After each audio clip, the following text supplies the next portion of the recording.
Hello friends, welcome to your YouTube channel Saudi Finance where we discuss and learn all aspects of finance. And आज का topic होने वाला है the very interesting topic the difference between GAAP and stat.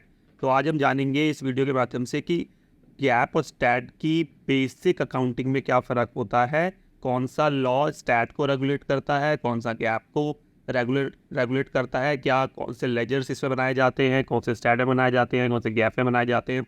Video start करने से पहले मैं आपको ये बता दूं कि this is very broad concept. अगर आप इसको पढ़ने लगेंगे डिटेल में तो आपको बहुत टाइम लग सकता है, इसलिए मैंने आपके लिए एक समराइज वे में कुछ पॉइंट्स इकट्ठे किए जिससे आपको मोटा मोटा अंदाज़ा हो जाए कि स्टैट और गैप में क्या डिफरेंस होता है। और अगर आप इंटरव्यू देते हैं इन एनी कंपनी, सो अगर ये आपके कॉन्सेप्ट क्लियर हो जाएंगे definitely you will clear your interviews, right. So हम स्टार्ट करते हैं बेसिक डेफिनेशन से, राइट। तो ध्यान से हमें देखना पड़ेगा कि डेफिनेशंस क्या है। तो स्टैट की डेफिनेशन देख लेते हैं। This states the statutory accounting principle और set of accounting rules for insurance companies. तो ये एक इंपॉर्टेंट पॉइंट है गाइस कि स्टैट अकाउंटिंग जो है इंश्योरेंस कंपनीज के ऊपर अप्लीकेबल होती है, जिसका रेगुलेट करती है NAIC, जिसका फुल फॉर्म है national association of insurance commissioners, right. So ये एक इंपॉर्टेंट पॉइंट है और ये भी यूनाइटेड स्टेट के अंदर होती है। जो भी यूनाइटेड स्टेट्स के अंदर कंपनीज है उनको ये स्टैट अकाउंटिंग फॉलो करनी होती है, राइट। और ये एक और इम्पॉर्टेंट पॉइंट है कि ये state to state, right, difference हो सकता है। मीन्स एवरी स्टेट अपने डिफरेंट रूल्स भी लगा सकती है। अगर सपोज करो किसी इंश्योरेंस अकाउंटिंग हो रही है, उसको कुछ और एडिशनल इंफॉर्मेशन चाहिए तो वो अपने रूल्स बना सकती है और अदर देन अदर स्टेट से उसके रेगुलेशंस अलग हो सकते हैं this stat accounting, right.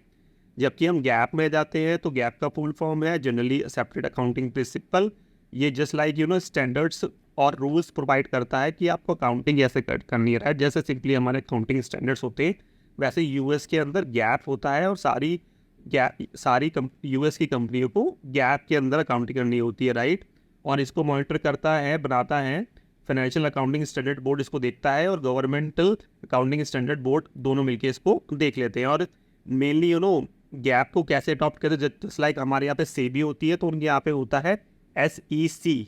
So ये जो जनरल अकाउंटिंग एक्सेप्टेड प्रिंसिपल्स हैं ये SEC में रिपोर्ट करने के लिए इंपॉर्टेंट होते हैं, right, for the US, right.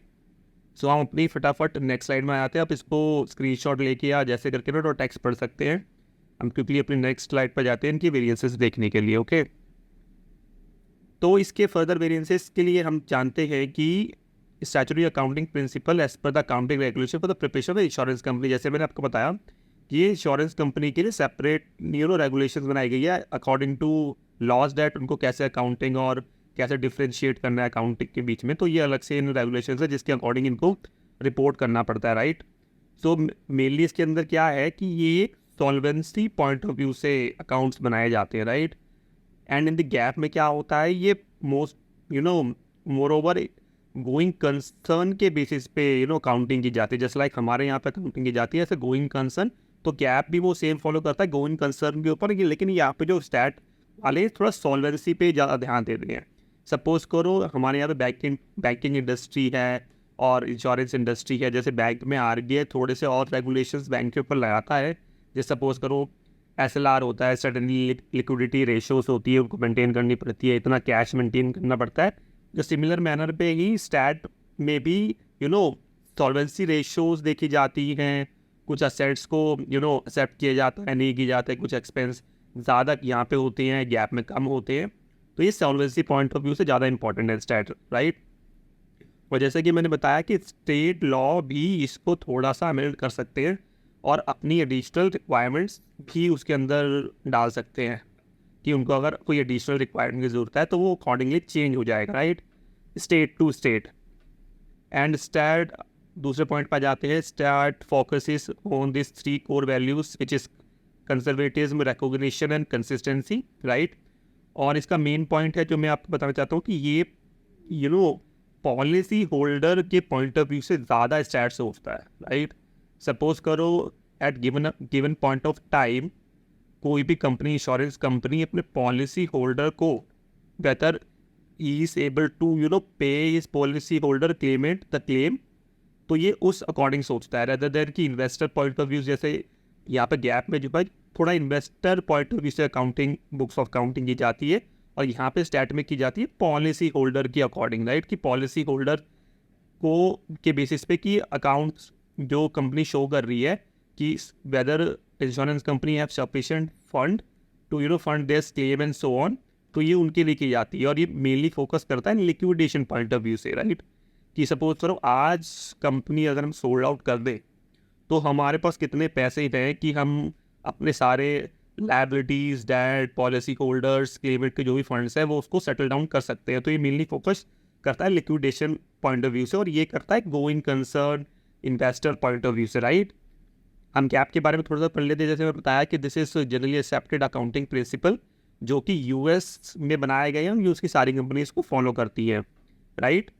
तो इसमें ये फॉलो करते हैं कंप्लीट होने चाहिए, कंसिस्टेंट होने चाहिए, कंपैरेबल होने चाहिए। जैसे इसमें ये 3 कॉन्सेप्ट है, जैसे लाइक ये 3 कॉन्सेप्ट बताते हैं कि हमको लॉसेस जो भी लॉसेस हैं रिकॉग्नाइज कर लेने हैं, राइट।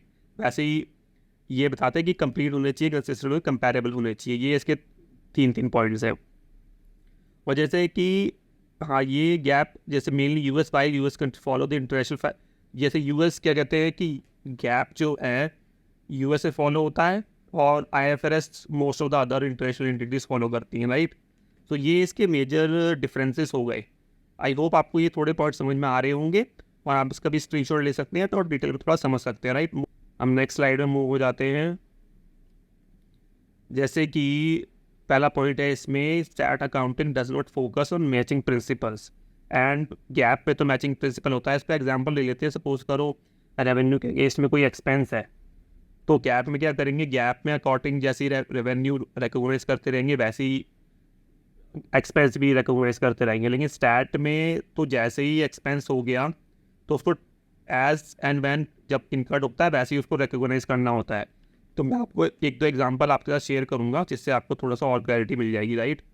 और इसमें क्या होता है, स्टैट में क्या होता है कि आपको स्टेट वाइज फाइनेंशियल स्टेटमेंट बनाने पड़ते हैं, राइट।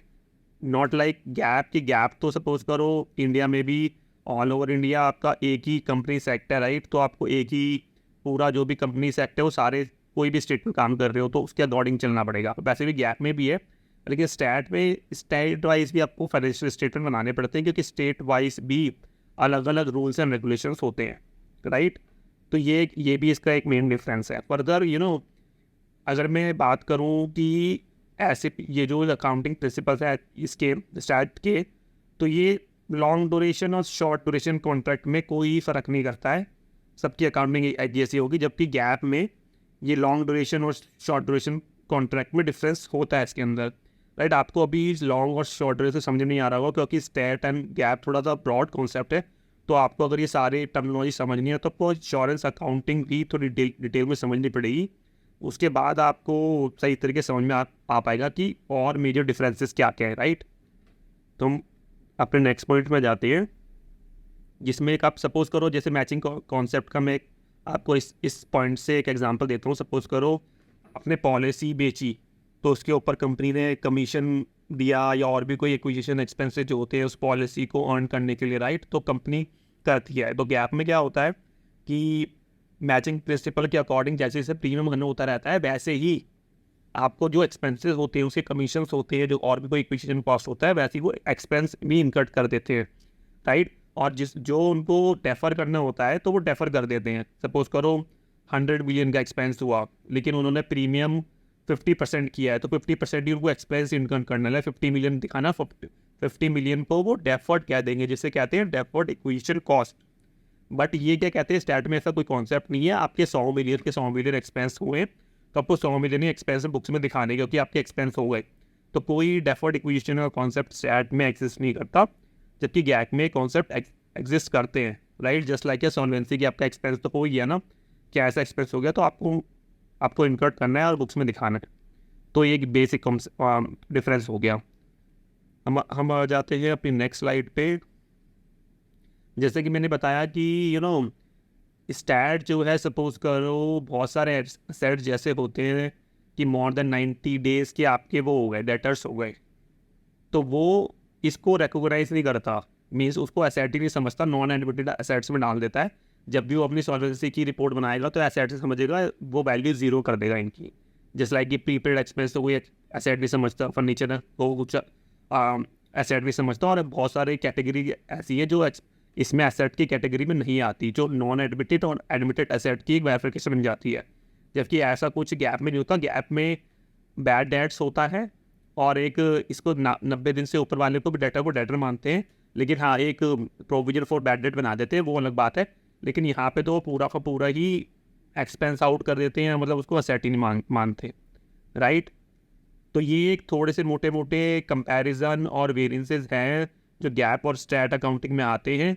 आपको थोड़ा और डिटेल में चाहिए तो आपको इंश्योरेंस अकाउंटिंग भी थोड़ा सा डिटेल में पढ़नी पड़ी कॉन्सेप्ट, और उसकी अकाउंटिंग भी थोड़ी डिफरेंट तरीके से होती है। डेट्स वाई स्टैट इंप्लीमेंट किया गया है कि अकाउंटिंग के अकॉर्डिंगली रिपोर्टिंग की जा सके and so on. If you need कि मैं इंश्योरेंस अकाउंटिंग के बेसिक्स के ऊपर भी कुछ एक वीडियो बनाऊँ तो you can let me know in comments box कि आपको इंश्योरेंस अकाउंटिंग के बारे में भी कुछ थोड़ा जानना है। Otherwise this are very broad concept, तो आप जितना पढ़ेंगे आपके लिए उतना ही कम रहेगा, क्योंकि कॉन्सेप्ट बहुत ज़्यादा है इसके अंदर ना। असेट वाइज जाएंगे, एक्सपेंस वाइज जाएंगे, और बहुत सारे स्टैंडर्ड्स लगाएंगे, तो बहुत बड़ा कॉन्सेप्ट हो जाता है। आज का मेरा टारगेट यही था कि आपको एक बेसिक अंडरस्टैंडिंग मिल पाए between GAAP to STAT, and I hope कि मैं अपनी जो टारगेट है उसमें कामयाब हो पाऊँगा, और आपको समझ आ पाएगा कि स्टैट और गैप में कितना वेरियंस है, और आपका मोटा मोटी अंडरस्टैंडिंग क्लियर हो जाएगी क्या आपको इंटरव्यू में बोलना है, और कॉन्सेप्ट आपके क्लियर रहेंगे कि क्या स्टैट है और क्या गैप है।